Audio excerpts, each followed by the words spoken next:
जय श्रीराम. ज्ञानेश्वरी भावदर्शन अध्याय 6 आणि ओवी क्रमांक 420 इथपर्यंत आपला अभ्यास मागच्या वेळेला येऊन थांबला होता.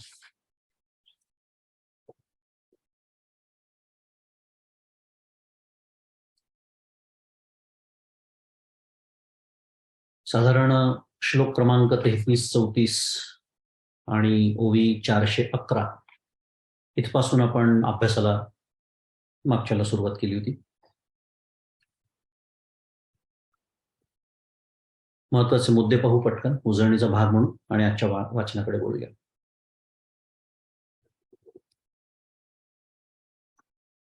आज बहुतेक वाचनाचा दिवस बदलल्याने श्लोक क्रमांक 33 आणि 34 जो होता त्याचा आपण मागच्याला विचार केला होता.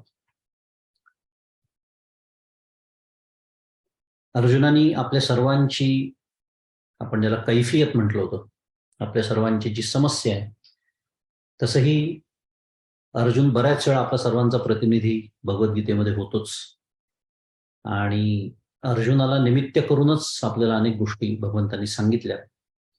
त्याप्रमाणे अर्जुन आपल्या मदतीला धावून आला.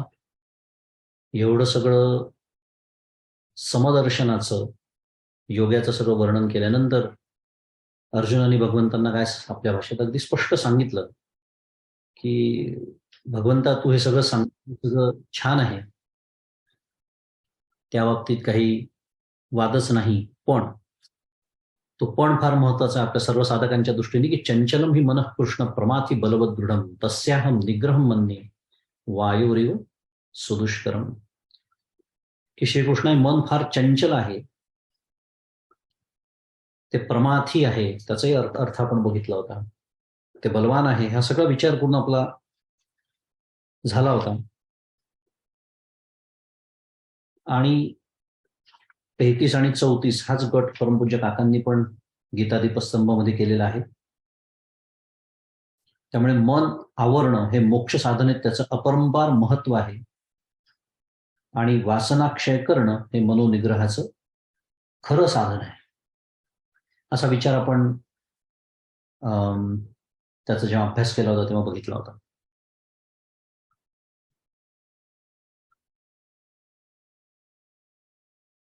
माऊलींनी 413 ओवीमध्ये मनाला मरकट म्हणजे माकडाची उपमा दिलेली आहे की मरकट समाधी येईल, असं कधी होईल का, असा प्रश्न निर्माण केलेला आहे. आणि आपल्या मनाचं वर्णन करताना फार सुंदर 415 क्रमांकाची ओवी की हे जे मन असतं ते विवेकालाही कसं भुलवतं, म्हणजे विचारालाही कसं भ्रमात पाडतं, संतोषालाही विषयाचं व्यसन कसं लावतं. आणि जरी आपण एका ठिकाणी शांत बसलो असलो, आता शांत म्हणणं हाच एक विनोद आहे तसा, आणि तेच वर्णन माऊली 415व्या ओवीत करते की दिसायला जरी आपण शांत बसलेलो दिसलो एका ठिकाणी, तरी बैसवी तरी हिंडवी दाही दिशा, माझ्या मनाचं वर्णन करताना माऊली म्हणते. आणि अगदी आपल्या सर्वांना पटेल असंच हे वर्णन आहे, कारण आपल्या सर्वांची समस्या ती आहे. आणि त्याच्यानंतर भगवंतांनी सगळ्या समस्या किंवा ही जी अडचण आहे अर्जुनाची ती ऐकल्यानंतर भगवंतांनी बोलायला सुरुवात केली की असंशयम महाबाहो मनो दुर्निग्रहम चलम अभ्यासेन तू कौंतेय वैराग्येण च गृह्यते. असंशयम महाबाहो असं म्हणून, बरोबर आहे अर्जुना, तू म्हणतोस हे खरं आहे, पण असं म्हणून त्याची सुटका होऊ दिलेली नाही. भगवंतांनी लगेच पुढच्या ओळीत काय सांगितलंय, अभ्यासेन तू कौंतेय आणि वैराग्येण च गृह्यते. दोन महत्वाचे मुद्दे आपण पुन्हा एकदा हे बघू आणि आजच्या वाचनाकडे वळू, कारण तो सांधा आहे आपल्या आजच्या विचारांचा. आणि खरं सांगायचं तर प्रत्येक साधकासाठी अत्यंत महत्वाचा विषय परमार्थात काय असेल तर ह्या दोन गोष्टीच आहेत, अभ्यास आणि वैराग्य. अभ्यासो नाम चित्तभूमो कस्यांचित समान प्रत्यय वृत्ती चित्तस्य, अशी आचार्यांनी अभ्यासाची केलेली व्याख्या आपण मागच्या वेळेला बघितली होती की एखाद्या चित्ताच्या भूमीमध्ये एक समान वृत्तीची वारंवार आवृत्ती करणं म्हणजे अभ्यास करणं. आणि त्या पार्श्वभूमीवरती, त्या संदर्भामध्ये आपण नामसाधनेचा विचार केला होता. ध्यान साधनेचाही विचार त्याच पद्धतीमध्ये बसतो. 6 अहम सोहम या महावाक्याला धरून ठेवण्याचं जे एक तत्वमसीचं आपण जे सोहम करून घेतो, हे जे महावाक्य आहे तत्वमसी, ही जी एक समान वृत्ती, ही वृत्ती आपल्या अंतःकरणामध्ये धरून ठेवणं आणि तिची वारंवार आवृत्ती करणं, हेच अभ्यासाचं स्वरूप आहे. आणि ते जमत नाही, ही आपल्या सगळ्यांची समस्या आहे. का जमत नाही? म्हणून पुढे वैराग्य. वैराग्यम नाम दृश्य दृष्टेष्ट भोगेषु दोष दर्शनाभ्यासात वैतृष्णम तेन, असं आचार्य म्हणतात. म्हणजे पुन्हा एकदा दृष्ट व दृष्ट प्रिय भोगांमध्ये वारंवार दोष दर्शनाच्या अभ्यासाद्वारा उत्पन्न झालेले अनिच्छारूप वैराग्य. थोडी जड भाषा झाली, जड व्याख्या झाली, पण फार सुंदर. त्यातला एक एक शब्द महत्वाचा आहे. काय? दृष्ट व दृष्ट प्रिय भोग. आपल्या भोगांचे 2 प्रकार आहेत, जे प्रत्यक्ष आपल्या समोर आल्यानंतर आपण प्रिय, मोद, प्रमोद हाही विचार मागच्या वेळेला केला होता सगळं, की हे जे भोग आहेत त्याच्यामध्ये दोष दर्शनाचा अभ्यास करणं आणि त्या दोष दर्शनाच्या अभ्यासाद्वारा जे अनिच्छा रूप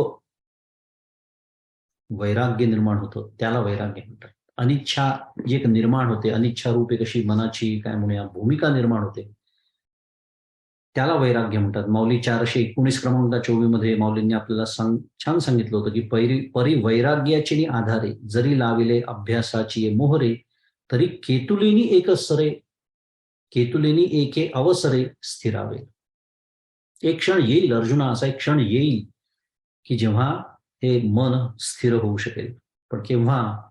हे जे वैराग्य आहे ते जर नीट मी सांभाळलं आणि अभ्यास मी करत राहिलो, मग ते वैराग्य सांभाळण्याचं खरं म्हटलं तर उपायही इथे दिलेला आहे की विषयामध्ये दोष दर्शन. विषय भोग मागच्याला आपण बोललो होतो, परमपूज्य काका नेहमी सांगतात, मग याचा अर्थ ती बासुंदी समोर आली तर ती एरंडील तेलासारखी प्यायची आहे का, ती तसा चेहरा करून प्यायची का? असा त्याचा अजिबातच अर्थ नाही. आपल्या भाग्यामध्ये जर असेल, आपल्या प्रारब्धात जर बासुंदी असेल तर जरूर आनंदाने प्यावी ना, काही हरकत नाहीये. पण बासुंदीच्या ऐवजी कढी आली समजा एखाद दिवशी, तर तीही तितक्याच आनंदाने जर मी पित असेल. काय असतं, विषयात दोष दृष्टी पाहण्याचे अनेक प्रकार असतात. 3 प्रकार तुम्हाला सांगतो. एक, विषयातलं अशुचित्व बघून कधी कधी आपल्याला वैराग्य निर्माण होतं. छान विचार आहे, एक साधकाच्या दृष्टीने सुंदर विचार आहे की किती पद्धतीने आपण आपल्याला जी विषयासक्ती असते, आता प्रत्येकाने आपापल्या विषयांचा विचार करायचा आहे. सारखं सारखं सांगावं लागतं. काका नेहमी आठवण करून देतात की परमार्थामध्ये स्वतःचा अभ्यास करायचा असतो, दुसऱ्याचा नाही. त्यामुळे माझे विषय, मला कोणत्या विषयांची, कोणत्या इंद्रियांच्या विषयांची नेमका मला आसक्ती आहे याचा विचार करायचा. एकदा शांतपणे एकदा हे सगळं आपल्यासाठी ठरवूनच घ्यायचं, कारण माझा साधन मार्ग मलाच चालायचा आहे. आणि मग विविध पद्धतीने त्याचं कसं काय म्हणा त्याला तोंड देता येतं. त्यातला पहिला एक आपण विचार केला, विषयातलं अशुचित्व. अशुचित्व, शुचित्व म्हणजे पावित्र्य, अशुचित्व म्हणजे अपवित्र. काही विषय मुळातच मूलभूतच अपवित्र असतात. म्हणजे असं म्हणता येईल की इथपासून वैराग्याची जर सुरुवात केली आपण, तर ते विधी ते पाळीत, निषेधा ते गाळीत. तर ते जे निषेध गाळायला सांगितले आहेत, जे विषय निषेधात्मक आहेत म्हणून सांगितलं आहे, त्याही विषयांचं जर मी सेवन करीत असेल तर सुरुवात तिथूनच करायची आहे. अशुचित्व, पावित्र्य नसलेलं, मांगल्य नसलेलं, शुचित्व नसलेलं, याला म्हणायचं विषयात दोष दर्शन. त्या विषयातले दोष पहिले समजून घ्यायचे. त्याच्या पुढचं किती छान आहे पहा. म्हणून हे 3 स्तर आहेत तसे. म्हणजे आपण त्याला तरतम भाव वैराग्याचे असेही म्हणू शकतो. हा पहिला स्तर झाला. दुसरा स्तर आपण म्हणू शकतो की आता आपण निषेधा ते गाळी त्याचा विचार केला, आता विधी ते पाळी त्याचा विचार करू. त्याच्यामध्ये सुद्धा जरी विधीनी आपल्याला परवानगी दिलेली असली की करा, हरकत नाही, तरी सुद्धा त्याच्यातलं साधनाधीनत्व आणि सातिशयत्व 2 मोठे शब्द झाले. पण साधनाधीनत्व म्हणजे त्याच्यावर जे अवलंबून राहायला तो लावतो विषय, विषविषन्वती असं धातूच आहे त्याच्यामध्ये, जो बांधून टाकतो, जखडून टाकतो, त्याच्याशिवाय आपल्याला चैन पडू देत नाही, ह्यालाच विषय असं म्हणतात. ही विषयाची व्याख्या आहे.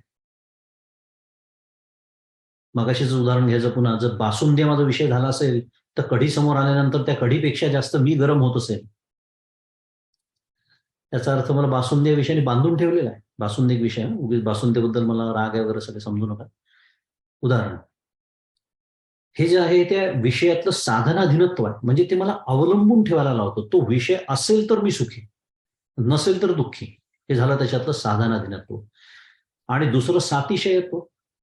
आपण बृहन महाराष्ट्र मंडळाची आपली आनंदाचे तत्वज्ञान मालिका सुरू आहे, त्याच्यात हाच विषय आपण बोलतो आहोत की या जगातली यच्चयावत सुख ही सातिशय कशी आहेत. स अतिशय, त्या सुखाला, त्या सुखापेक्षा जास्त सुख या जगामध्ये संभवत. आता आपला विषय नाही आहे म्हणून मी खूप उदाहरणं वगैरे देण्यात वेळ घालवणार नाही, पण सुंदर सुंदर त्याचे दृष्टांत परमपूज्य मंदार त्यांनी सुद्धा दिलेलं आहे की सातिशयत्व म्हणजे नेमकं काय. पण आता आपण एवढ्यापुरती एवढं समजून घेऊ आणि पुढे जाऊ की मी जे काही सुख उपभोगतो वेगवेगळ्या विषयांच्या माध्यमातून, त्याच्यापेक्षा जास्त सुख संभवतं आणि म्हणूनच त्या विषयाचा मला वीटही येतो. ते सुख अवीट नाही, हे समजावून घेणं म्हणजे विषयात दोषदृष्टीने बघणं. आपला विषय मुख्य तो सुरू आहे. इथे विषय याचा अर्थ सब्जेक्ट.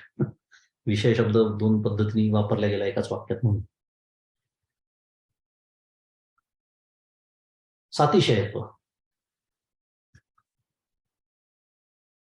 हा आधीच्या अशुचित्वापेक्षा थोडासा वरचा वैराग्याचा स्तर समजूया. आणि शेवटचा वैराग्याचा जो स्तर आहे, जो मागच्या आपण खरं बोललो होतो कारण अजूनही आपली उजळणी सुरू आहे, ते म्हणजे विषयाचं अनित्यत्व. कसं असतं हे गंमत म्हणजे साधनेचे हे टप्पे असतात. कोणत्या टप्प्यात कशी मांडणी, कोणतं तत्वज्ञान साधकाला सांगायचं, याचं भान ठेवावं लागतं. हे वैयक्तिक जेव्हा आपण मार्गदर्शन कोणाला करतो तेव्हा या गोष्टी जास्त चांगल्या पाळता येऊ शकतात, त्याचं भान ठेवता येऊ शकतं. पण ठीक आहे, अगदी सुरुवातीच्या काळात एकदम कोणी परमार्थ प्रांतात नुकताच प्रवेश झाल्याने त्याला म्हणलं सगळं सोडून द्या, तो पळून जाण्याची शक्यता आहे. परमार्थ प्रांत नको रे बाबा, हे आपल्याला काही जमणार नाही, काही हरकत नाही, मग विधी ते पाळीत हरकत नाही. निषेधा ते गाळीत मात्र त्याच्यापासून सुटका नाही पहिल्या दिवसापासून. पण करता करता करता करता करता करता जसं आपल्या मनाची ताकद वाढत जाते, आणि मनाची ताकद वाढणं याचाच दुसरा अर्थ असा आहे, विषयातली आसक्ती कमी होत जाते, महात्म्य कळायला लागतं. आधी वैराग्य शब्दाचीच भीती वाटते. परमपूज्य काका नेहमी सांगतात, भर्तृहरीचं शतक आहे वैराग्य शतक नावाचं, त्याच्यात तो भर्तृहरी काय म्हणतो, जे वैराग्य खरं अभयरूप आहे त्याचीच भीती सगळ्यांना वाटते, असं भर्तृहरीने म्हटलेलं आहे. अभयरूप करतं खरं ते वैराग्य आपल्याला, पण नेमका त्याचीच भीती वाटते. पण असतो साधनेचा एक काळ असाही असतो की वैराग्य शब्द एक तर आवडत नाही किंवा तसा रागच येतो किंवा ते जमत नाही, हे टप्पे असतात. पण जेव्हा विषयाचं अनित्यत्व जेव्हा लक्षात येतं त्याला तीव्रतर वैराग्य म्हणतात. आणि आपण ती मागच्याला ओवी सुद्धा बघितली होती, कोणती, तैसे संसारा या समस्ता जाणीजे जै अनित्यता तै वैराग्य दवडिता पाठीला. म्हणजे मी लपतो म्हटलं तर वैराग्य मला शोधून काढतं. काय माऊलींचं वर्णन आहे पाछा. म्हणजे मी आयुष्यभर पहिले वैराग्याच्या मागे धावतो, पण जेव्हा माझ्या अनित्यत्व लक्षात येतं की विषय पासून होणारं प्रत्येक सुख अनित्य कसं आहे, हे जेव्हा मला कळतं तेव्हा मला नाही वैराग्याच्या मागे धावावं लागत, वैराग्यच माझा पत्ता काढत माझ्या घरी येतं. याला म्हणायचं तीव्रतर वैराग्य. आणि पुढे आपण 36 क्रमांकाचा श्लोकही वाचला होता, असंयतात्मना योगो दुष्प्राप इति मे मतिः वश्यात्मना तु यतता शक्यो वाप्तु मुपायतः. भगवंत म्हणतात की ज्याने मनाला वश केले नाही त्याला योग प्राप्त होणे अत्यंत कठीण आहे. म्हणून मगाशी आपण जे वाक्य वाचलं गीता दीपस्तंभ मधलं, काय की मोक्ष साधनेत कशाचं अपरंपार महत्व आहे, मन आणि इंद्रिय यांना आवरणं सावरणं अत्यंत कठीण आहे, असं माझं मत. असं कोण म्हणताय, प्रत्यक्ष भगवान म्हणतात आहे. परंतु ज्याने मन वश केले आहे अथवा जो मनाला वश करण्याचा प्रयत्न करतो त्याला योगशास्त्रात सांगितलेल्या उपायाने योग प्राप्त होणे शक्य आहे. केला होता मागच्या विचार. उपदेश कोणत्या गोष्टींचा असतो? सोप्या गोष्टींचा तो नसतो, अशक्य गोष्टींचाही नसतो, कठीण पण शक्य गोष्टींचा उपदेश असतो. त्यामुळे कठीण आहे मान्य आहे, पण शक्य आहे. फार सुंदर एक प्रोत्साहन आपल्याला या श्लोकांनी दिलेलं आहे आणि त्याच्यावरच्या ओवे आपण आज आता बघणार आहोत. आणि या 36 क्रमांकाचा श्लोकाचंही आपण मागच्याला 35 आणि 36चा अभ्यास केला होता खरं, गीता दीपस्तंभ मधला. त्याच्यात पुन्हा एकदा केलेली गोष्ट पुन्हा पुन्हा करणे म्हणजे अभ्यास, असं काकांनी सांगितलं. एक साधी आपण त्याला एक तुकाराम महाराजांचा अभंगही बघितला होता. असाध्य ते साध्य करिता सायास कारण अभ्यास तुका म्हणे. तो पूर्ण अभंग आपण मागच्याला बघितला होता. पुढे त्याला वैराग्याची जोड अनिवार्य आहे आणि अनासक्तीमध्ये सर्व साधनांचे वर्म साठवलेले आहे. एक 2 वाक्य फक्त आता घेऊया आणि आजच्या वाचनाकडे वळू. फारच महत्वाची वाक्य आहेत. अनासक्तीमध्ये सर्व साधनांचे वर्म साठवले आहे.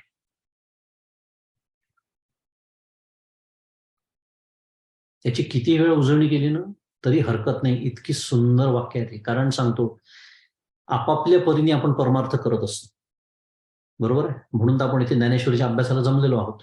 आपल्या एवढं महत्वाच्या आयुष्यातली बाकीची उपद्व्याप सोडून, व्याप म्हणा उपद्व्याप म्हणा, ते सोडून आपण इथे जमलेलो आहोत. So there is an opportunity cost we are paying.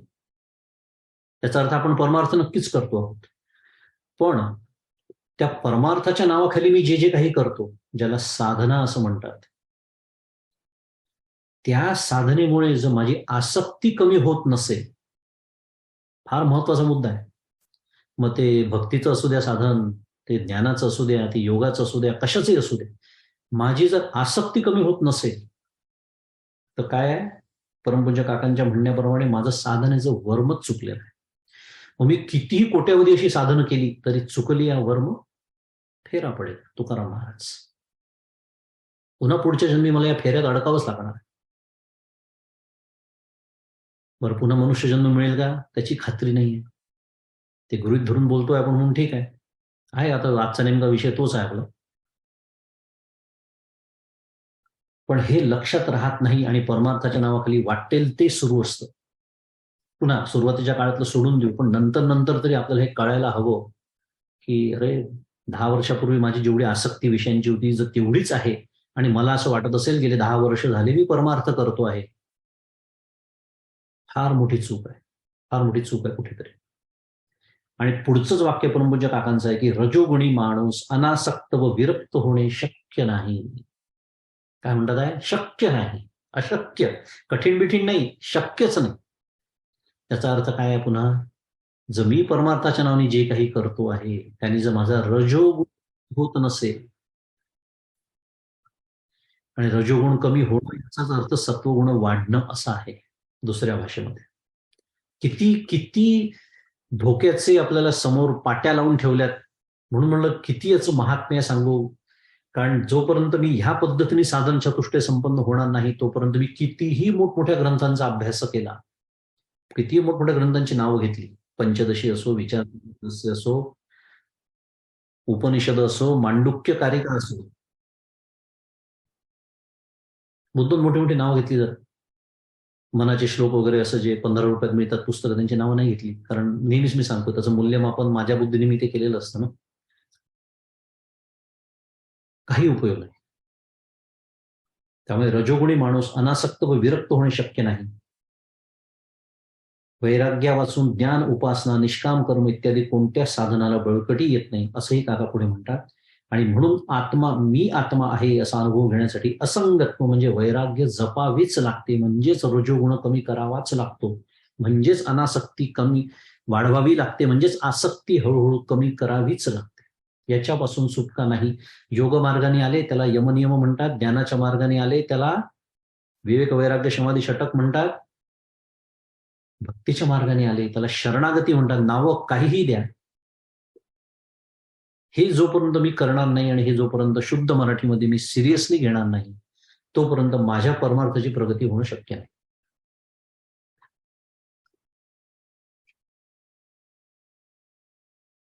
थोडं ठणठणीतच सांगतोय मी, पण हे इतकं महत्वाचं आहे. की I cannot emphasize it enough, असं शुद्ध मराठीमध्ये म्हणतात. एवढंच बोलतो आणि पुढे जातो. 421 क्रमांकाची ओवी आपल्यासमोर. एरवी विरक्ती जयासी नाही. माऊली सुद्धा कोणी सोडतच नाही आपल्याला. भगवंत असो, सद्गुरू असो की माऊली असो, सगळेजण तेच सांगतात आहे, एरवी विरक्ती जयासी नाही, जे अभ्यासी न रिगती कही, तया नाकळे हे आम्हीही न म्हणू काही. की एरवी ज्यांना वैराग्य नाही, ज्या अभ्यासाकडे कधीच वळत नाही, ज्यांना मन वश होत नाही, हे आम्हालाही मान्य नाही काय. न म्हणू काय म्हणजे आम्हाला मान्य नाही. परी यम नियमाची या वाटा न वचिजे. काय सुंदर वर्णन आहे पण माऊलींचं. हे सगळं न करता मी जो परमार्थ करतो, आत्ता मी जे सगळं बोललो ना तेच आहे, असं ज्याला वाटतं त्याचं वर्णन आहे. की परी यम नियमाची या वाटा न वचिजे. आता योगाची भाषा म्हणून यमनियम. कही वैराग्याची से न करीजे, केवळ विषय जळी ठाकीजे बुडी देऊन. परंतु यमनियमांच्या वाटेला जावयाचे नाही, वैराग्याची तर कधी आठवण देखील करावयाची नाही, केवळ विषयरूपी पाण्यातच बुडी देऊन राहावयाचे. ज्याला परमपूज्य काका दुसऱ्या भाषेत म्हणतात, जसं आयुष्य मी आतापर्यंत जगत आलो, 40, 50, 60 वर्ष जे काही वय असेल आपलं, तसंच आयुष्य मी जगत राहणार आणि परमार्थ करणार. अशक्य. आमूलाग्र जीवन पद्धतीमध्ये बदल अपेक्षित आहे. आमूलाग्र.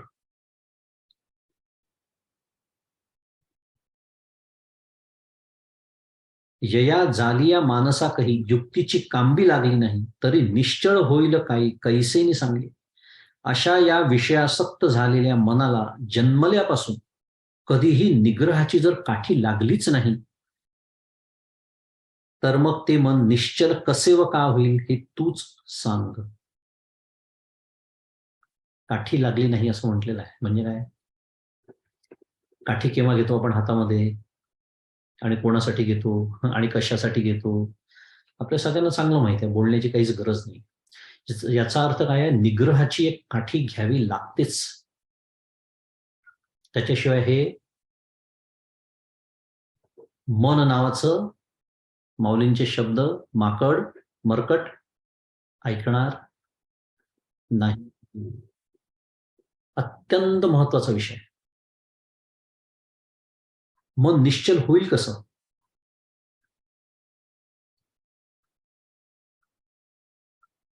परमपूज्य काकांनी छान, काका साधकाचं जीवन कसं असावं याच्याबद्दल बोलताना म्हणाले होते एक प्रवचनामध्ये, की साधकाचं जीवन बंदिस्त असावं.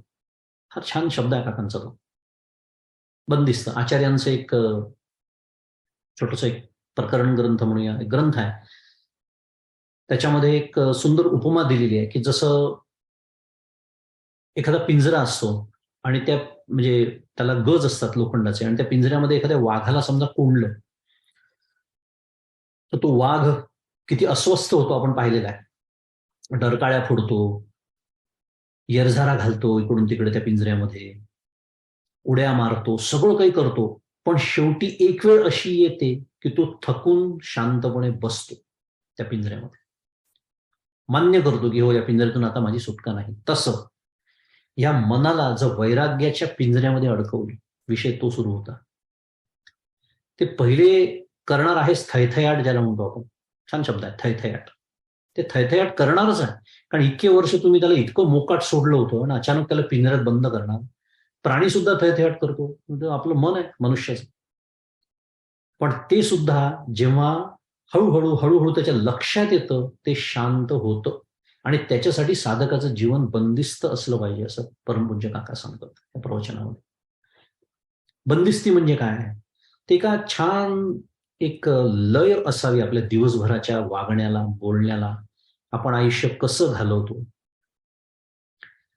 त्याच्यातच बोलताना परमपूज्य काकांनी सो कॉल्ड आशीर्वाद देऊन ठेवलाय, की जे लोक कौटुंबिक सिरियल्स पाहतात ते या जन्मात मुक्त होणं शक्य नाही. आशीर्वाद देतो म्हणाले मला, ते त्या प्रवचनात काका बोलले. आशीर्वाद पण नाही, शाप शब्द वापरला काका, म्हणजे गमतीनेच आशीर्वाद म्हणायचो, तो शापच येतो. का, कारण जे मनामध्ये ठासून भरलेलं आहे त्या सगळ्याला खतपाणी घालणारी दृश्य समोर बघायची. आणि विशेषतः भारतामध्ये जास्त आहे. आणि आता तर अजून काय विचारू नका, OTT नावाचा काय प्लॅटफॉर्म काय, मला नीट माहिती पण नाही भारतातली, पण अनेक चॅनल्स, अनेक प्लॅटफॉर्म, अनेक सिरियल्स, म्हणजे मालिका, मराठीत आपण सिरियल्स म्हणतो ना, ह्याच्या कौटुंबिक मालिका आहे किंवा कुठली मालिका घ्या ना, आजकाल त्याच्यामध्ये नको तेच सगळा जो मसाला भरलेला असतो रजोगुणाचा, नव्हे तमोगुणाचा, ते बघायचं. ते आधीच माझ्या आतमध्ये ठाण मांडून बसलेले आहे. त्यांचा बंदोबस्त करण्यासाठी मी प्रयत्न करायचा सोडून हे सगळं बघायचं. या जन्मात मुक्त होणार नाही. काकांनी आशीर्वादच देऊन ठेवला. हे का सांगितलं तर बंदिस्त जीवन कसं असावं, की सकाळी उठल्यानंतर काही एक आपल्या जीवनाला बंदिस्ती असावी, की समजा ठीक आहे आपण असं गृहीत धरू अजून आपला व्यवसाय नोकरी सुरू आहे, मग त्याच्या आधी सकाळी उठून काही साधना करणं, संध्याकाळी घरी आल्यानंतर काही साधना करणं, देवाची काही स्तोत्र म्हणणं, काही कुळाचार असतात, काही उपवास असतात.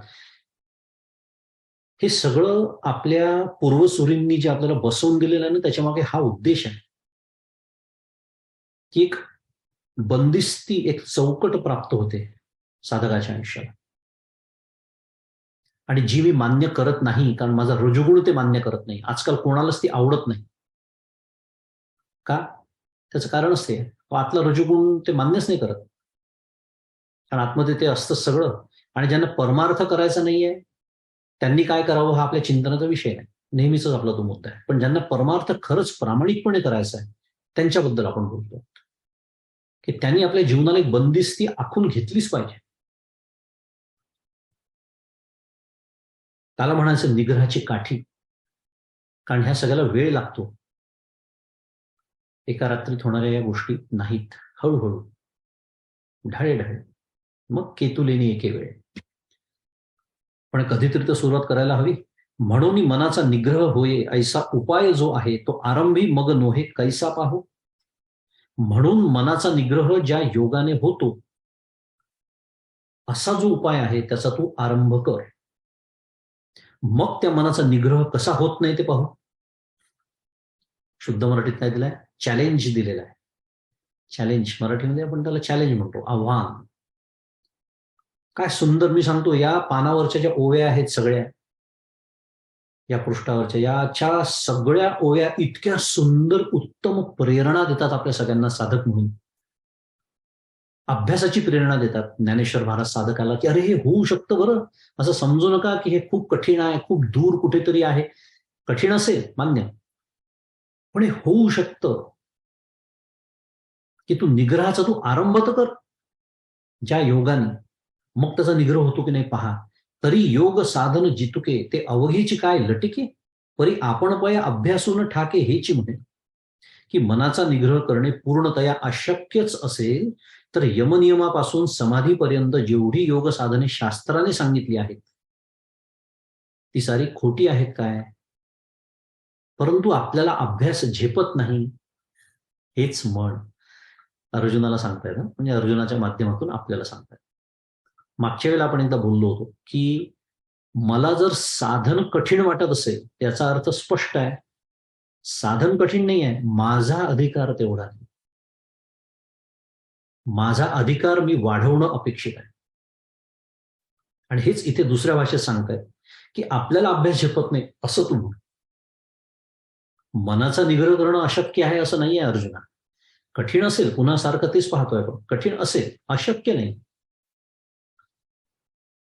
कारण नाही तर मग यमनियम सांगितले नसते, सगळी शास्त्र व्यर्थ ठरली असती. भगवद्गीतेपासून तर उपनिषदांपर्यंत जे शक्यच नसतं, अशक्य गोष्टींचा उपदेश करून ती शास्त्र व्यर्थ ठरली असते की नाही. मागच्याला आपण विचार केला होता. समर्थ पण आपल्याला छान प्रेरणा देतात. कोणती? या नरदेहाची संबंधे बहुत पावले उत्तमपद. तिथे नरदेहाचं कौतुक करतात आहे, पण बहुत पावले उत्तमपदे ही पण वस्तुस्थिती आहे ना. मग त्याच्यात मी का नसणार असा विचार करायला काय हरकत आहे? पण आपल्याला खात्री असते की मी त्याच्यात कधीच बसणं शक्य नाही. कारण मला खात्री आहे ना, कारण मला माझं काय आतमध्ये चाललंय माझं मला चांगलं माहिती असतं. मी किती नाटक केलं लोकांसमोर, हे आतमध्ये माझी वैराग्याची स्थिती काय आहे, माझा अभ्यास कसा सुरू आहे, हे माझं मला छान माहिती असतं. म्हणून आपल्याला असं वाटतं त्यांच्यात मी असणं कधी शक्य आहे. बहुत पावले उत्तमपदे ठीक आहे, पण त्या बहुतमध्ये मी असणार नाही. अशी तर सुरुवात करतो आपण आपल्या परमार्थाची. असं करू नका असं सांगतात. होऊ शकतं, म्हणून म्हणलं हे खूप छान प्रेरणा देतात हे सगळ्या ओव्या आपल्याला, की अंगी योगाचे होय बळ, तरी मन केतुले चपळ, काय महदादी हे सगळं आपण, की अंगात योगाचे बळ असेल तर त्यापुढे मन कितीसे चंचल आहे. पण कधी योगाचं बळ असेल तर, मुद्दा तोच आहे. योगाचा चिकाटीने अभ्यास केल्यानंतर मनच काय पण महत्त्ववादी हे सर्व जग देखील स्वाधीन होणार नाही. छान मुद्दा मांडलाय. तर काय तुझ्या मनाचं घेऊन बसलास तू, संपूर्ण पंचमहाभूतांवरती सत्ता गाजवता येते. अष्टांग योगाच्या माध्यमातून जर तुम्ही गेलात, महत्त्ववादी, महत् नावाचं एक तत्व, जाऊ दे त्याचा आपल्याला आता विचार नाही करायचा. जगताच्या निर्मितीच्या आधी ब्रह्माच्या अधिष्ठानावरती असलेलं ते तत्व. थोडक्यात जेव्हा जगाची निर्मिती होते तेव्हा तेच मूळमाया, गुणमाया, जडमाया या क्रमाने अभिव्यक्त होतं. या सर्वांवर जर आपल्याला नियंत्रण मिळवता येतं तर तुझ्या मनाची काय गोष्ट घेऊन बसला. ते इथं अर्जुन म्हणे निके, देवो बोलती ते न चुके, साचची योग बळेसी न तुके मनोबळ. त्यावेळी अर्जुन म्हणाला, खरे आहे, देव बोलतात त्यात मुळीच चूक नाही. खरे तर योगाच्या सामर्थ्याशी मनाचे सामर्थ्य तुलना करण्यासही योग्य नाही. आता अर्जुनाला पटलं, अरे हो, हे मी विसरूनच गेलो की योगाचं सामर्थ्य काय जबरदस्त आहे, की मनाच्या सामर्थ्याची तुलनाही तिथे करता येणार नाही. तरी तोची योग कैसा केवी जाणू, आम्ही येतुले दिवस याची मातुही नेणो, म्हणून मनाते जी म्हणो अनावर. परंतु तोच योग इतका सामर्थ्य संपन्न आहे हे आम्ही अज्ञान्यांनी कसे व कोणत्या साधनाने जाणार. कारण आम्ही इतके दिवस याची वार्ताही जाणत नव्हतो, म्हणून महाराज आम्ही मनाला अनावर म्हणत आहोत. आता अर्जुनाने काय दिलं, स्पष्टीकरण दिलं की मी मनाला अनावर का म्हटलं, तर योगाच्या सामर्थ्याची मलाच इतके दिवस कल्पना नव्हती. पण आता मात्र महाराज आम्हाला ते कळलं. का कळलं, कसं कळलं, तर हा आता आघवे या जन्मा तुझेरी प्रसादे पुरुषोत्तमा, योग परिचयो आम्हा जाहला आजी. की हे पुरुषोत्तमा श्रीकृष्णा, आमच्या साऱ्या जन्मात तुझ्या कृपा प्रसादाने आम्हाला कधी नव्हे तो आता योगाचा परिचय झाला. अर्जुनाचं भाग्य होतं प्रत्यक्ष भगवंत त्याला मार्गदर्शन करतायत योगाचं. आता भगवंतांनी त्याचं म्हणणं मान्य केलं होतं की असंशयम महाबाहो मनोदूर निग्रहम चलन वगैरे, आणि त्याच्यावर उपायही त्याला सांगितला होता. आता त्याच्यावर अर्जुन पुढचा प्रश्न विचारतोय. पुढचे 37, 38 आणि 39 हे 3 श्लोक आपल्या समोर, 3 श्लोकांचा गटच केलाय, म्हणजे त्याच्यावर ओव्यांना नंतर सुरुवात होते. तर आपण हे श्लोक आज समजून घेऊया. परमपूज्य काकांनी पण याच 3 श्लोकांचा गट केला आहे गीता दीपस्तंभ मध्ये. काकांचंही विवेचन ऐकूया आणि वेळ उरला तर ओव्यांकडे बोलूया. पहिला श्लोक वाचतो. अर्जुन उवाच, अयति श्रद्धयोपेतो योगाच्चलितमानसः, अप्राप्य योग संसिद्धिं काम गतिं कृष्ण गच्छति. पहिला श्लोक अर्जुन म्हणतोय, आपण त्याचा पदच्छेद बघूया. अयतिः श्रद्धया उपेतः योगात चलित मानसः. योगात, योगापासून पंचमी विभक्ती आहे. योगात चलित मानस अप्राप्य योग संसिद्धिम कामगतीम कृष्ण गच्छति. की श्रीकृष्णा म्हणजे एक कृष्ण शब्द जो आलेला आहे. आता प्रत्येक आपण काय म्हणत आलं त्याचा अन्वय करून घेऊया श्लोकातल्या नेहमीच्या आपल्या पद्धतीप्रमाणे. प्रत्येक शब्दाचा श्रीकृष्णा संबोधन आहे. श्रीकृष्णा अल्प प्रयत्न करणारा. अयती पहिला जो शब्द आहे ना त्या श्लोकातला, अयती याचा अर्थ आहे अल्प प्रयत्न करणारा. श्रद्धेने युक्त, श्रद्धया उपेत म्हणजे श्रद्धेने युक्त, पण अंतकाली योगापासून ज्याचे मन चलित झाले आहे. योगात म्हणजे योगापासून, मग अशी म्हणून म्हणालो पंचमी विभक्ती आहे. योगात म्हणजे योगापासून ज्याचे मन चलित झाले आहे. चलित मानस हा जो शब्द आहे त्याचा हा अर्थ. तो साधक योग फलाला म्हणजे योग संसिद्धी, प्राप्त म्हणजे अप्राप्य हा जो शब्द आहे दुसऱ्या ओळीतला अप्राप्य, न होऊन कोणत्या गतीला जातो, काम गती गच्छती, असा हा सगळा त्याचा पदच्छेद आणि त्याचा अन्वय म्हणूया. काय प्रश्न विचारलाय अर्जुनानी? आता हे सगळं व्याकरण थोडं बाजूला ठेवू, म्हणायचं काय आहे नेमकं ते बघूया. की श्रीकृष्णा अल्प प्रयत्न करणारा, छान अर्जुनानी एक सुंदर प्रश्न आणि सुंदर एक परिस्थिती गोपाळकृष्णासमोर मांडली. एक एखादा असा साधक असू शकतो की जो अल्प प्रयत्न करणारा आहे, ते त्याचा अल्प प्रयत्न करणारा असा अर्थ केलाय अयती. आणि आचार्यांनी त्यांच्या भाष्यामध्ये अप्रयत्नवान योग मार्गे असा अर्थ केलाय अयतीचा. अप्रयत्नवान योग मार्गे म्हणजे योग मार्गाचा प्रयत्न न करणारा किंवा अल्प प्रयत्न करणारा. आणि श्रद्धेने युक्त, श्रद्धया उपेत, श्रद्धया उपेतो म्हणजे आस्तिक्य बुद्ध्याच असं आचार्य म्हणतात.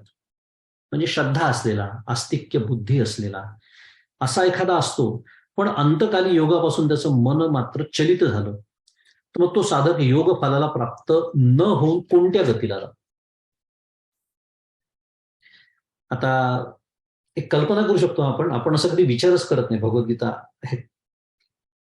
हे प्रत्यक्ष हे काय म्हणूया, हे संभाषण घडलेलं आहे अर्जुन आणि गोपालकृष्णामध्ये.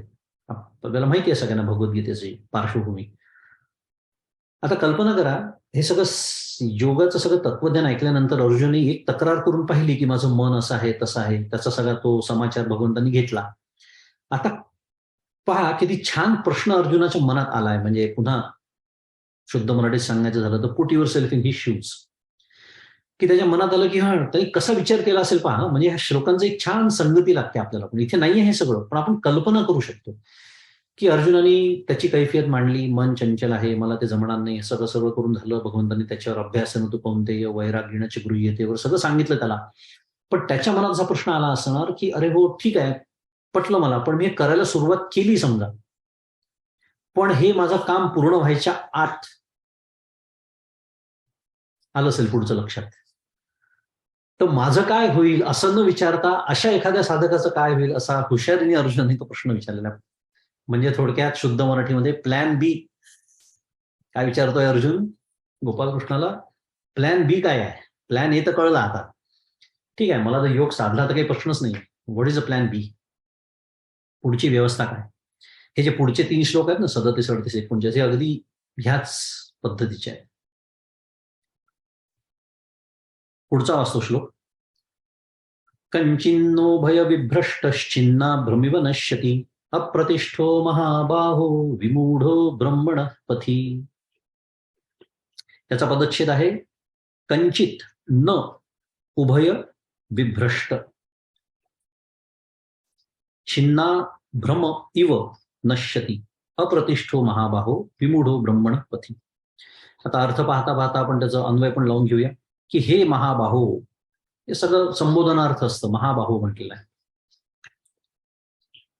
अजानुबाहू, भगवान गोपालकृष्ण कसे होते? अजानुबाहू, महाबाहू.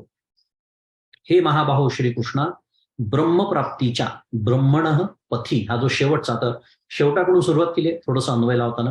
ब्रह्मण पथी हा जो शब्द आहे ब्रह्मप्राप्तीच्या मार्गाविषयी.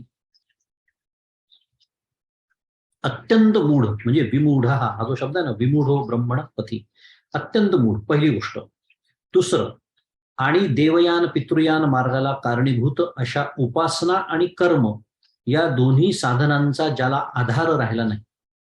आता हे देवयानन पितृयानन हे श्लोकामध्ये उल्लेख नाहीये त्याचा, पण श्लोकामध्ये कोणता शब्द आहे म्हणून अन्वय बघावा लागतो बरं का. मी एवढं सगळं बोलतो ते केवळ व्याकरण सांगण्यासाठी नाही बोलत. हे शब्दांचे अर्थ कसे आलेले आहेत हे आपल्याला कळलं पाहिजे. आणि आपण हे रेकॉर्डिंग करतोय, ध्वनिमुद्रण सुरू आहे, तर पुढे कोणाला काही एखाद्या शंका असेल तर आपण पुन्हा ते ध्वनिमुद्रण ऐकून हे करू शकतो. इथे सांगण्याचा उद्देश असा आहे, ज्याला आधार राहिलेला नाही. अप्रतिष्ठो हा जो शब्द आहे ना, अप्रतिष्ठो याचा अर्थ ज्याला आधार राहिलेला नाही. मग आधार कशाचा राहिलेला नाही? हे सांगण्यासाठी म्हणून हे जास्तीचे इथे त्यांनी देवयान पितृयान मार्गाला कारणीभूत अशा उपासना आणि कर्म हे सगळं सोडून देऊ आपण. देवयान पितृयान सांगण्याचा अर्थ असा की उपासना आणि कर्म या दोन्ही साधनांचा ज्याला आधार राहिलेला नाही थोडक्यात. तसेच सकाम कर्मोपासना आणि ज्ञान या दोन्ही साधनांपासून जो भ्रष्ट झालेला आहे. पुन्हा सकाम कर्मोपासना आणि ज्ञान या दोन्ही शब्दांचा श्लोकात उल्लेख नाही. सांगायचं काय आहे? उभय विभ्रष्ट. उभय म्हणजे द्वौ संस्कृत, दोन्हीही मार्गांपासून जो भ्रष्ट झालेला आहे उभय. मग ते कोणते दोन मार्ग हे सांगण्यासाठी हे वाक्य आलेलं आहे. कोणतं? कर्म आणि ज्ञान. आचार्यांनी पण तोच अर्थ केला आहे. उभय विभ्रष्ट म्हणजे कर्म मार्गात आणि योग मार्गात च विभ्रष्ट सन. योग मार्गापासून पंचमी विभक्ती, कर्म मार्गापासून कर्मयोगात विभ्रष्ट सन या दोन्ही पासून जो कंचिन्न उभय विभ्रष्ट हा जो शब्द आहे ना त्याचे स्पष्टीकरण आहे.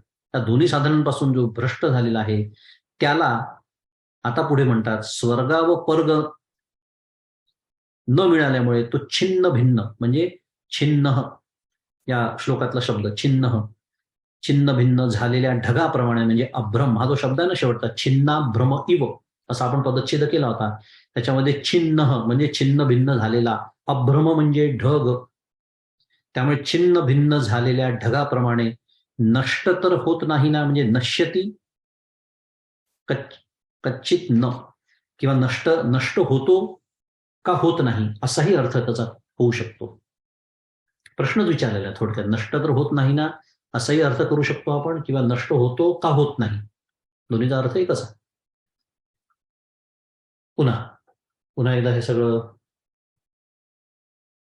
शास्त्रीय क्लिष्टता बाजूला ठेवूया आणि काय म्हणायचं आहे अर्जुनाचा हा पुढचा प्रश्न आहे की हा जो ब्रह्ममार्गाविषयी अत्यंत मूढ असलेला, उपासना कर्म या दोन्ही साधनांचा आधार न राहिलेला, कर्मज्ञान या साधनांपासून जो भ्रष्ट झालेला आहे त्याला स्वर्गापवर्ग आहे म्हणजे काय आहे?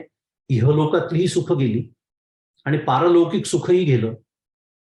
असं छिन्न भिन्न झालेले जे ढग असतात की जे असे पांढरे ढग असतात ना, आत्ता जे बेरियात आहेत ते नाही. बाहेर मला जोरदार आवाज येतोय, जोरदार पाऊस चाललेला आहे. जे इथे राहत आहेत त्यांना माहिती आहे. पण बऱ्याच वेळा असे पांढरे ढग येतात आणि ते विरून जातात. म्हणजे काय? पाऊस न पाडता ते विरून जातात. म्हणजे त्या ढगांचा उपयोग होत नाही, ते नुसते विरून जातात म्हणजे ते नष्ट होतात. असं तर त्याचं होत नाही ना असं विचारतोय अर्जुन. म्हणून मी मगाशी हुशार अर्जुन असा शब्द वापरला. म्हणजे हातचं सोडून पळत्याच्या पाठीमागे तर आपण लागत नाही ना.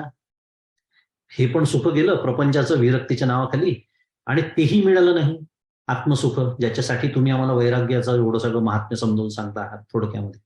काय सुंदर प्रश्न विचारलाय पहा अर्जुन. अगदी आपल्या मनामध्ये अशी येऊन जातात कधी कधी. मी एकदा मागच्या जरा बोललो होतो कुठेतरी की असा एक टप्पा येतोच प्रत्येक साधकाच्या, एक अस्वस्थतेचा काळ जो समर्थांच्या जीवनामध्ये आला होता. आपण तो समर्थांनी जे करुणाष्टक लिहिली त्याचा विचार करताना बोललो होतो की मागचं सोडलेलं आहे आणि पुढचंही मिळालेलं नाही. हा जो एक अस्वस्थतेचा काळ असतो तो येतोच प्रत्येक साधकाच्या जीवनात. म्हणून अर्जुनाने तो प्रश्न छान विचारलाय. पुढे म्हणता, पुढचा श्लोक वाचतो. एतन्मे संशयं कृष्ण छेत्तुमर्हस्य शेषतः त्वदन्यः संशयस्यास्य छेत्ता न ह्युपपद्यते. पदच्छेद आहे. एतद मे संशयं कृष्ण छेत्तुम अर्हस्य अशेषतः त्वदन्य संशयस्य अस्य छेत्ता नहि उपपद्यते. हा झाला त्याचा पदच्छेद. पुन्हा संबोधन. श्रीकृष्णा, हे श्रीकृष्ण, माझ्या म्हणजे मी इथे आलाय ना. एतत मे, एतन मे जो ना पहिला शब्द त्याचा पदच्छेद आहे. एतद मे म्हणजे माझ्या, षष्टी विभक्ती, माझ्या मे या संशयाचे, एतद म्हणजे या, संशयाचे म्हणजे संशयम, समूळ छेदन म्हणजे अशेषतः छेत्तुम, ते ना छेत्तुम अर्हस्य अशेषतः असं जे आपण त्याचा पदच्छेद केला होता. अशेषतः म्हणजे समूळ, आता काही शेष उरणार नाही असं म्हणजे समूळ. छेत्तुम म्हणजे छेदन करण्यास तू योग्य म्हणजे अर्हसी. छेत्तुम अर्हस्य अशेषतः, त्यातला अर्हसी म्हणजे तू योग्य आहेस. काय कारण काय? तुझ्या वाचून म्हणजे त्वत्तः दुसरा कोणीही या संशयांचे, या म्हणजे ही, संशयांचे म्हणजे संशयस्य, संशयाचे संशयस्य षष्टी, छेदन म्हणजे छेत्ता, छेत्ता म्हणजे छेदन करणारा थोडक्यात म्हणजे छेत्ता, संभवत म्हणजे उपपद्यते, नाही म्हणजे न, न उपपद्यते. पुन्हा परत यायचं, अन्वय बाजूला ठेवूया. काय म्हणतोय अर्जुन? माझा हा जो संशय आहे, कोणता संशय? जो मी आता तुमच्या समोर मांडला, आता दोन श्लोकांमध्ये आपण बघितला, याचं छेदन करण्यास म्हणजे हा संशय समूळ नष्ट करण्यास, समूळ महत्वाचा आहे, समूळ तूच फक्त योग्य आहेस, कारण दुसरा कोणीही नाही. आचार्यांनी तिथे दुसरा कोणीही नाही हे समजून सांगताना ऋषी आणि देवता अशी नावं घातली आहे. तर दुसरा कोणीही ऋषी नाही, दुसरी कुठलीही देवता नाही, फक्त तूच या संशयाचं छेदन करण्यास संभव आहे. का? समजायला सोपा आहे. प्रश्न काय आहे? असा जो साधक आहे त्याचं जेव्हा देहपतन होतं तेव्हा त्याचं पुढे काय होतं हे तुम्ही आम्ही सांगू शकणार आहे का? नाही. ही सृष्टी ज्यांनी निर्माण केली, ज्यांनी प्रारब्ध नावाचं शास्त्र ज्यांनी निर्माण केलं, ही त्याची व्यवस्था आहे सृष्टी चालवण्याची. प्रत्येक जीवाला त्याच्या कर्मानुसार फळ म्हणजेच पुढचा जन्म देण्याची ज्याची व्यवस्था आहे, असा जो सर्वज्ञ आणि सर्ववित, हे दोन शब्द महत्वाचे. आता वेळ नाही आपल्याकडे अर्थ बघायला, पण सर्वज्ञ आणि सर्ववित असा जो प्रत्यक्ष परमेश्वर आहे, तोच या संशयाचं समूळ छेदन करू शकतो. हे समजायला काही फार मोठ्या तत्वज्ञानाची गरज नाही. आणि आपल्यासाठी हा काय आहे? श्रद्धेचा विषय आहे. भगवान गोपालकृष्णावरती माझी श्रद्धा आहे. 18व्या अध्यायातला तो 18व्या अध्यायात आपण जेव्हा केव्हा पोचू, ह्या शतकात पोचलो समजा, तर रामकृष्ण हरी विनोद होता, तर तिथे आहे तो श्लोक, काय? मला अभक्त ना भक्त आहे ना कदाचन, त्याला नको सांगू भगवद्गीता, जो मला मनुष्य समजतो. मला आता तेवढाच त्याचा पैलू वापरून घ्यायचा आहे. जो मला मनुष्य समजतो म्हणजे गोपालकृष्णाला जो भगवंत समजत नाही त्याला भगवद्गीता सांगू नको. का? सांगून उपयोग नाही म्हणून सांगू, असं प्रत्यक्ष भगवंतच म्हणतात. हे मी आता आठवण का करून दिली? आपली श्रद्धा आहे, सगळ्यांची श्रद्धा आहे, मला माहिती आहे. म्हणून हे भगवंतांनी, हे फक्त भगवंतच सांगू शकतो की ज्याला हे सगळे जन्म कळतात. बोलले आपण दुसऱ्या तिसऱ्या अध्यायात तो विचार करून झालेला आहे की माझे अर्जुना, तुझे माझे अनेक जन्म झाले, मला सर्व जन्म आठवतात, तुला आठवत नाही. आठवतं ना? हे आपल्याला आठवतं का हा प्रश्न? रामकृष्ण हरी होऊन गेलेला आहे तो विषय. पण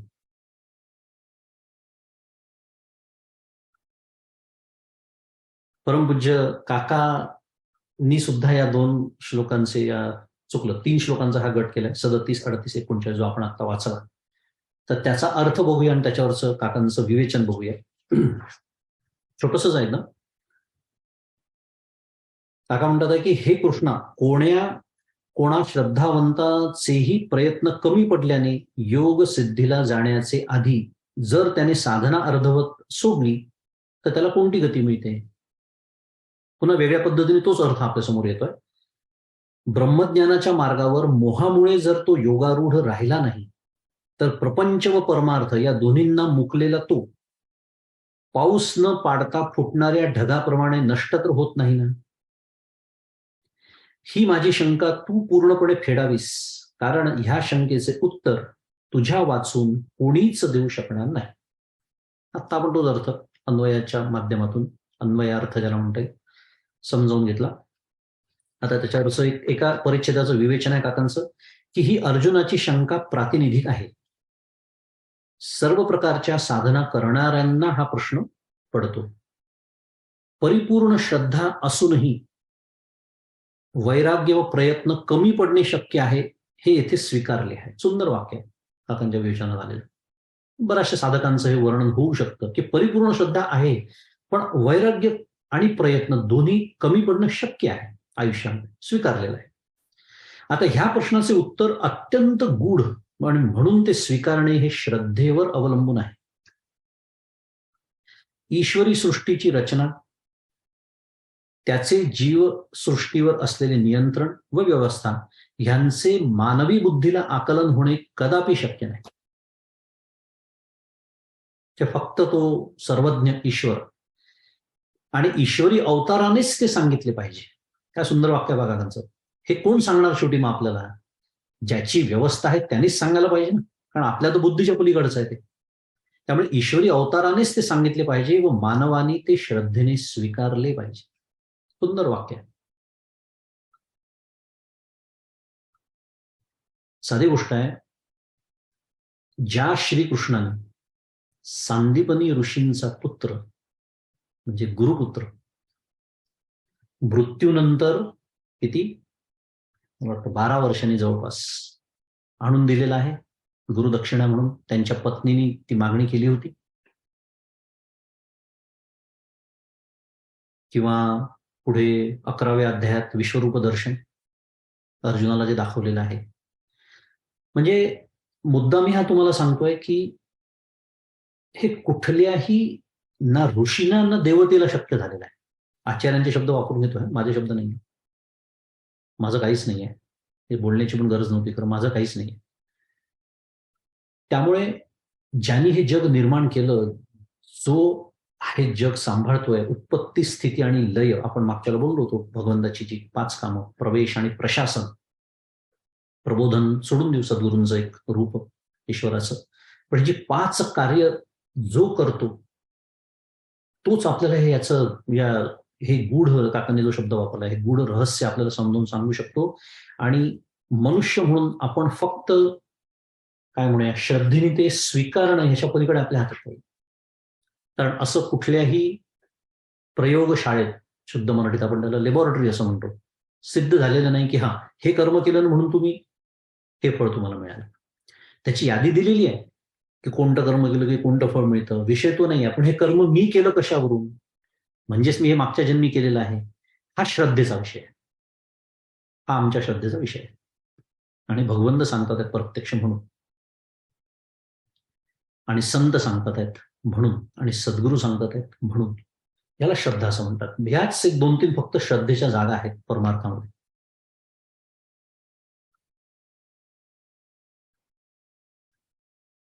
परी अणिक एक गोसाविया मज संशयो असे साविया, तो तुवा वाचून फेडावया समर्थ नाही. की अहो स्वामी, आणखी एक मला सहजच संशय येत आहे, परंतु तो तुझ्या वाचून दूर करण्यास कोणीही समर्थ नाही. अर्जुन म्हणतोय भगवंताला, म्हणून सांगे श्री गोविंदा, कवण एक मोक्षपदा, झोंबत होता श्रद्धा उपाय वेळ. की म्हणून श्रीकृष्णा, मला या शंकेचे समाधान सांग. माझी शंका अशी की कोणी एक साधक श्रद्धेने पण तीव्र उपाया वाचून मोक्षस्थानाकरता प्रयत्न करीत होता. काय ठेवलाय शुद्ध मराठीत, एक सिनॅरिओ समोर ठेवला अर्जुना. भगवंताला म्हणतं कल्पना कर, असा एक साधक आहे, श्रद्धा आहे पण तीव्र उपाया वाचून मोक्षस्थानाकरता प्रयत्न तो करीत होता.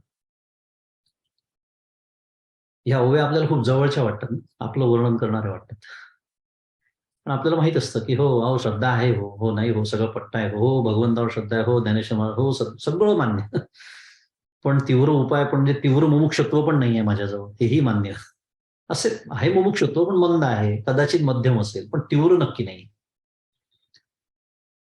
हरकत नाही. तर त्या मोक्षस्थानाकरता तो प्रयत्न करीत होता. इंद्रिय ग्रामोनी निघाला, आस्थेची या वाटा लागला, आत्मसिद्धीची या पुढीला नगरा याव्या. काय माऊली सुंदर वर्णन करतात की तो पुढच्या आत्मसाक्षात्कार रूपी गावाला येण्याकरता इंद्रिय रूपी गावाहून निघाला आणि मोक्षाच्या इच्छेच्या वाटेलाही लागला.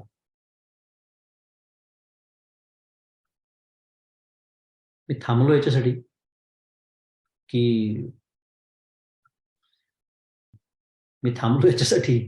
की शुद्ध मराठीत सांगायचं तर काय सांगितलं माहितीये का या ओवीमध्ये? बेसिक क्वालिफिकेशन शुद्ध मराठीत काय आहे? काय म्हणतात या माऊली? इंद्रिय रूपी गावाहून निघाला. आलं का लक्षात? ही आहे ज्ञानबाची मेघ. या नाही लक्षात येत आपल्या पटकन. ठीक आहे, आपला विषय काय सुरू आहे, तो मुक्कामाला नाही पोचलाय किंवा पोचणार नाही, हाच प्रश्न आहे अर्जुनाचा, मान्य. अरे पण तो निघाला का आहे हे महत्वाचं आहे. आम्ही निघतच नाही, म्हणून मी म्हणालो पटकन पुढे नाही जायचंय आपल्याला. आणि म्हणून काय सांगतात, सुरुवात कोणती आहे? साधन चतुष्टय संपन्नतेची, विवेक, वैराग्य. सुरुवातच तिथून आहे. हा निदान निघाला काय, त्या गावाहून, इंद्रिय रूपी गावाहून निघालाय आणि मोक्षाच्या इच्छेच्या वाटेला लागलाय, त्याचं वर्णन आहे बरं का. जो निघतच नाही त्याचा विचार म्हणजे रामकृष्ण हरी, बोलायचंच नाही त्याच्याबद्दल काही. तेच वर्णन आपण आता अगदी सुरुवातीला या वाचनाला सुरुवात केली तेव्हा ऐकलं आपण. निघा तर खरी पहिले, मार्गाला लागा तर खरी. मग भगवंत देतात आहे पुढचं आश्वासन की इंद्रियरूपी गावाहून निघाला आणि मोक्षाच्या इच्छेच्या वाटेलाही लागला, तेव्हा आत्मसिद्धी न ठकेची आणि मागुते न येववेची, ऐसा अस्तु गेला माझा रेची आयुष्य भानू. परंतु आत्मसाक्षात्काराच्या मुक्कामापर्यंत पोचलाच नाही आणि वैराग्यामुळे त्याला ऐंद्रियक सुखाकडे परत येववलेही नाही, म्हणजे पुन्हा संसार करावासा वाटत नाही. अशा मधल्या अवस्थेतच त्याचा आयुष्यरूपी सूर्य अस्ताला गेला. छान आहे, खूप सुंदर वर्णन आहे की एक वैराग्याचा अभ्यास केलेला असल्यामुळे, विषयापासून बराच आता दूर गेलेला असल्यामुळे पुन्हा मूळच्या जो इंद्रियरूपी गाव आहे, विषय सुखाचा गाव आहे, तिथे सुद्धा जाण्याची त्याची इच्छा होत नाही. पण ज्या मुक्कामासाठी निघाला आहे तिथपर्यंत पोचायच्या आधीच जर या जीवनाचा कार्यक्रम आटोपला, सूर्य अस्ताला गेला आयुष्यरूपी. एक दृष्टांत दिलाय की जैसे अकाळी आभाळ अळुमाळ सपातळ, विपाये आले केवळ वसेना वर्षे. अयोग्य वेळी थोडेसे विरळ आणि अचानक आभाळ आलेले असावे, पण ते वर्षत नाही आणि ते टिकतही नाही. मगाशी आपण बोललो त्याप्रमाणे. कंचिन्नो भयविभ्रष्टश्चिन्ना भ्रमिव नश्यति. अभ्रम, तो जो ढग आहे तो ना वर्षत ना टिकत. मग असं होतं का त्याचं, त्या साधकाचं, त्या ढगाप्रमाणे? तैसी दोन्ही दुरावली. काय माऊली छान सुंदर, कशावर सुरू आहे आपल्या लक्षात आलं असेल. कोणता शब्द तो? उभय विभ्रष्ट. याच्यावर माऊली भाष्य करतात आहे. तैसी दोन्ही दुरावली, जे प्राप्ती तव अलग ठेली आणि अप्राप्ती ही सांडवली श्रद्धातया. की त्यामुळे त्या साधकास वैराग्यामुळे संसार सुख आणि आयुष्य संपल्यामुळे मोक्ष सुख ही दोन्ही दुरावलेली असतात. कारण त्याला आत्मप्राप्ती तर दूरच राहिली आणि त्याच्या अप्राप्तीलाही दृढ श्रद्धेने टाकून दिलेले असते. अर्थात श्रद्धेमुळे त्याला आत्मप्राप्तीची आशा राहिलेली असते.